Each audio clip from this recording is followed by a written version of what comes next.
Tuyệt đỉnh và cha vợ tương lai gặp lại nhau. Mắt thủy triều xuất hiện khiến cha vợ kinh ngạc. Lúc này, sức mạnh của ma thần nhãn đang dần thức tỉnh. Những thông tin liên quan đến mắt thủy triều như nước lũ cuồn cuộn ập vào trong tâm trí của Tuyệt đỉnh. Tên gọi: mắt thủy triều. Bối cảnh: thánh vật truyền thừa của Hải Linh tộc. Di vật của Hải Linh Vương Bồi Á. Có khả năng điều khiển sức mạnh của đại dương. Hạn chế sử dụng: chỉ có thể phát huy được uy lực thực sự ở trên biển hoặc trên đất liền. Chỉ có thiên tài mới có thể phát huy ra uy lực chân chính. 3 hình thái biến đổi. Thánh vật này có thể chuyển đổi qua lại giữa 3 hình thái, tùy theo nhu cầu khác nhau của người sử dụng. Hình thái thứ nhất, mắt thủy triều, hình thái nguyên thủy. Sau khi đeo vào, sẽ cung cấp cho người sử dụng nguồn linh lực dồi dào, liên tục, tăng cường khả năng tác chiến trên biển của người sử dụng, cũng như khai phá biển và đất liền. Hình thái thứ hai, sóng biển Long Uyên, hoàng kim tam xoa kích. Biến đổi thành một cây đinh 3 hoàng kim có khắc hoa văn hình rồng. Có thể điều khiển sóng dữ và thủy triều của đại dương, giải phóng ra những đòn tấn công hệ thủy mang tính hủy diệt, cũng như gây ra những cơn địa chấn dưới đáy biển sâu. Hình thái thứ ba, hải hồn hoàng cờ lăn Á Long. Ngưng tụ sức mạnh vong hồn của toàn bộ Hải Linh tộc, triệu hồi ra một con rồng biển sâu, toàn thân có màu xanh cờ lăn, thực lực ngang với cấp độ thể thú hoàng. Ngự thú có được sức mạnh nguyền rủa của đại dương. Lưu ý, hạn chế khi mở khóa hình thái thứ ba của thánh khí. Cấp bậc của người sử dụng phải đạt đến ngự thú sư 6 sao thì mới có thể mở khóa hình thái thứ ba. Trang bị càng xịn thì giới thiệu càng nhiều. Thánh khí của Hải Linh tộc này của nhiên không tầm thường. Những thông tin giới thiệu liên quan đến mắt thủy triều rất phức tạp và đa dạng, khiến cho Tuyệt đỉnh hoa cả mắt. Lúc này, khóe miệng của Tuyệt đỉnh còn khó kéo ra hơn cả bình luận trên mạng. Tuyệt đỉnh, tất cả đều là do số phận sắp đặt cả rồi. Nếu là người khác rơi xuống vùng cấm của Hải Linh tộc, chắc chắn sẽ phải mất mạng. Cháu đúng là một tên yêu nghiệt, quái thai mà. Trong cái rủi lại có cái may, không những giữ được tính mạng mà còn lấy được cả mắt thủy triều nữa. Đúng là số hưởng mà.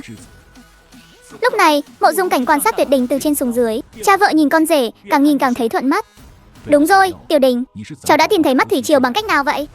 Giờ phút này, trong đầu Mộ Dung Cảnh tràn ngập nghi vấn. Ông ta thực sự không thể hiểu nổi, làm thế nào mà Tuyệt đỉnh có thể ở trong vùng đất như mê cung này tìm thấy được mắt thủy triều. Mà tấm bản đồ kho báu kia là bí mật giữa Thượng Quan Lam và Tuyệt đỉnh. Tuyệt đỉnh đương nhiên không thể nhắc đến trước mặt Mộ Dung Cảnh được. Có lẽ là do may mắn thôi. Cháu rơi xuống vực sâu, xuống tận đáy đầm nước, không ngờ lại bị rơi vào một vòng xoáy nước ngầm. Trời xui đất khiến thế nào lại vào được mộ của Hải Linh Vương? Thật sự chỉ là may mắn thôi sao? Lúc này, Mộ Dung Cảnh tỏ vẻ nghi ngờ. Ông ta là hải quân đại tướng, trải nghiệm đầy mình, ông ta biết chuyện này có ẩn tính khác.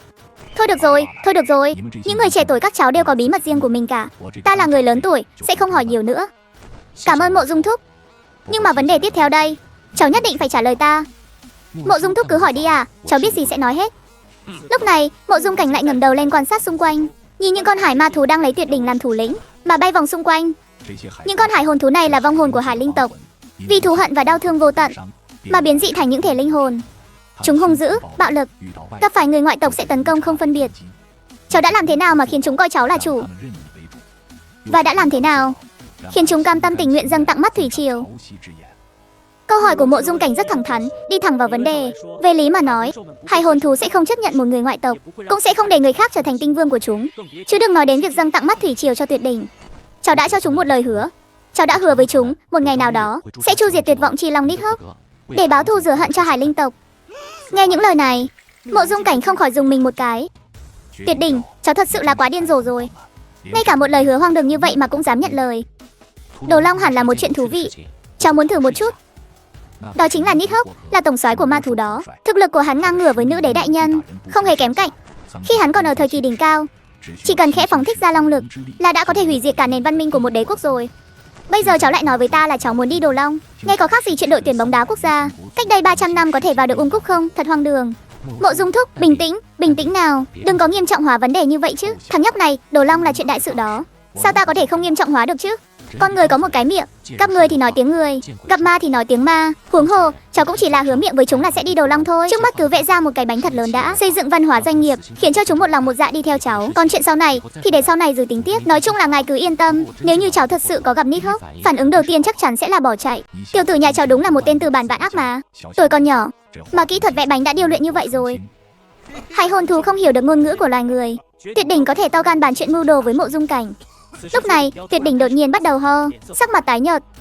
Tuyệt đỉnh, môi trường ở đây ẩm ướt, lạnh lẽo, cơ thể của cháu không chịu nổi đâu. Chúng ta mau quay trở lại phía trên vách đá thôi. Nói xong, Mộ Dung Cảnh bế Tuyệt đỉnh lên, rồi cưỡi Tuyết Sự Thiên Ưng Hoàng bay vút lên cao.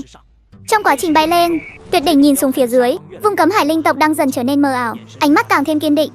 Ta không phải là nói suông đâu. Ta, Tuyệt đỉnh, một khi đã hứa hẹn điều gì thì nhất định sẽ thực hiện cho bằng được. Hỡi các tộc nhân của hải linh tộc và cả hải linh vương tiền bối, ta sẽ mang theo thành khí và cả sự ủy thác của ngài. Một ngày nào đó, chắc chắn sẽ đầu long chứng đạo, báo thù rửa hận.